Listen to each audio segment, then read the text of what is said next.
અને ફક્ત ગુજરાત ફર્સ્ટ પર આ સાથે જ વાગી ચૂક્યું છે બઝર, એટલે કે મળી રહ્યા છે મહત્વના ખબર।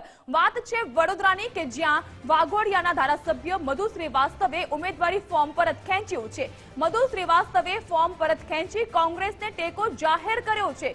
અપક્ષમાંથી મધુ શ્રીવાસ્તવે ઉમેદવારી ફોર્મ ભર્યું હતું, પરંતુ હવે પોતાનું ફોર્મ પરત ખેંચવાની સાથે કોંગ્રેસને ટેકો પણ જાહેર કરી દેવામાં આવ્યો છે।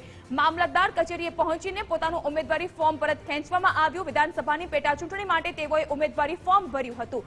મધુ શ્રીવાસ્તવ સાથે તેઓની દીકરી નીલમ શ્રીવાસ્તવે પણ ફોર્મ પોતાનું પરત ખેંચ્યું છે। છેલ્લા 25 વર્ષથી મધુ શ્રીવાસ્તવ વાઘોડિયાના ધારાસભ્ય હતા।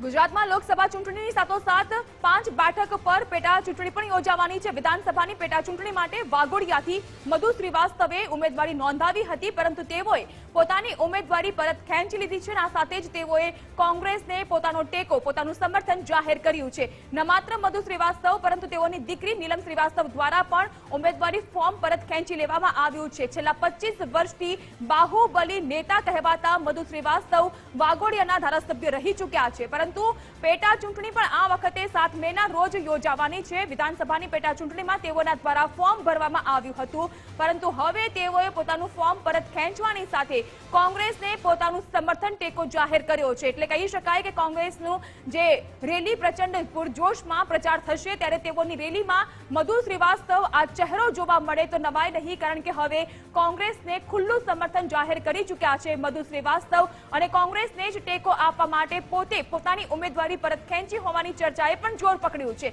કારણ કે તેઓ સતત ભાજપમાંથી ટિકિટ મેળવીને ભાજપમાંથી જીતતા આવ્યા અને છેલ્લા 25 વર્ષથી તેઓ વાઘોડિયાના ધારાસભ્ય પદ પર પણ રહી ચૂક્યા છે। બાહુબલી અને દબંગ કહેવાતા મધુ શ્રીવાસ્તવ કે જેઓ વાઘોડિયાની જનતામાં પણ ખૂબ જ ખ્યાત નામ હતા, પરંતુ ભાજપમાંથી તેઓને ટિકિટ ન મળતા તેઓ નારાજ થયા હતા અને પોતાની જે દબંગાઈ છે તેના કારણે તેઓએ પોતાનું પદ પણ ગુમાવવું પડ્યું હતું। તેઓએ ભાજપથી નારાજ થઈને રાજીનામું ધરી દીધું અને ત્યારબાદ તેઓ વાઘોડિયાની વિધાનસભાની જે પેટા ચૂંટણી યોજાવાની છે 7 મેના રોજ, તેનું પણ મતદાન થવાનું છે, ત્યારે તેઓએ પણ અપક્ષ ઉમેદવારી નોંધાવી હતી। હવે તેઓએ આજે જ્યારે ફોર્મ પરત ખેંચવાનો અંતિમ દિવસ છે અને 3 વાગ્યા સુધીનો સમય જ છે, ત્યારે તેઓએ પોતાનું ફોર્મ મામલતદાર કચેરીએ પહોંચીને ખેંચી લીધું છે પરત। પરંતુ આ સાથે એક ખૂબ જ મહત્વના સમાચાર એ પણ મળી રહ્યા છે કે હવે ભાજપનો આ જે પૂર્વ ધારાસભ્યનો ચહેરો છે મધુ શ્રીવાસ્તવ, કે જે હવે કોંગ્રેસને સમર્થન જાહેર કરી ચૂક્યા છે, એટલે કે તેઓ હવે કોંગ્રેસ માટે પ્રચાર પ્રસાર કરતા જોવા મળે તો નવાય નહીં।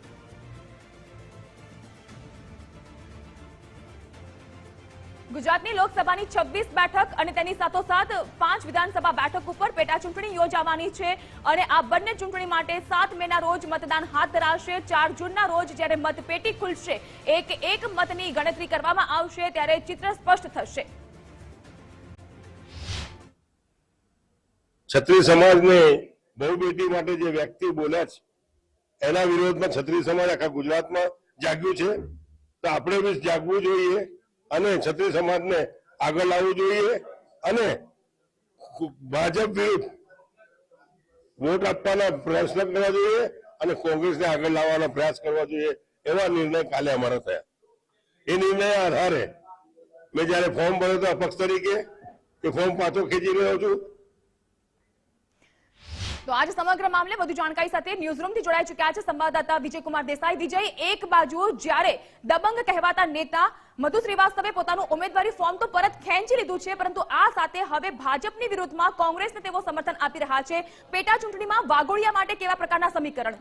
બિલકુલ, લોકસભાની સાથે ગુજરાતની અંદર જે 5 બેઠકની વિધાનસભાની પણ પેટા ચૂંટણી જે યોજાઈ રહી છે, તેમાં મધ્ય ગુજરાતની આ બેઠક કહી શકાય કે વાઘોડિયા કે જે ધર્મેન્દ્રસિંહ જે અપેક્ષમાંથી ચૂંટાયા હતા અને રાજીનામું આપ્યા બાદ ફરીથી હવે ત્યાં પેટા ચૂંટણી યોજાઈ રહી છે, એ માહોલની અંદર આ રાજનીતિ માટે એક મધ્ય ગુજરાતની રાજનીતિ માટે મોટા સમાચાર એટલા માટે કહેવાય કે દબંગ છાપ ધરાવતા એવા મધુ શ્રીવાસ્તવ કે જેઓ પહેલા ભારતીય જનતા પાર્ટીમાં હતા, પરંતુ ટિકિટ ન મળવાને કારણે બળવો કર્યો હતો અને છેલ્લે અત્યારે તેઓ અપક્ષમાંથી પણ ચૂંટણી લડ્યા હતા। જો કે ફરીવાર હવે જ્યારે રાજનીતિક માહોલ છે ત્યારે મધુ શ્રીવાસ્તવ જો વાઘોડિયામાં ન હોય તો એ રાજકીય રીતે પરિપૂર્ણ નથી લેખાતું, કારણ કે છેલ્લા 25 વર્ષથી વાઘોડિયાની રાજનીતિમાં તેઓ સક્રિય છે, ત્યાંના ધારાસભ્ય રહી ચૂકેલા છે। જો કે આ વખત પેટા ચૂંટણી માટે તેમણે પહેલા શરૂઆતના સમયગાળામાં કોંગ્રેસના નેતાઓ સાથે મુલાકાત કરી ટિકિટ માંગી માંગી, પરંતુ ટિકિટ ન મળવાને કારણે અપક્ષમાં ઉમેદવારી નોંધાવી હતી.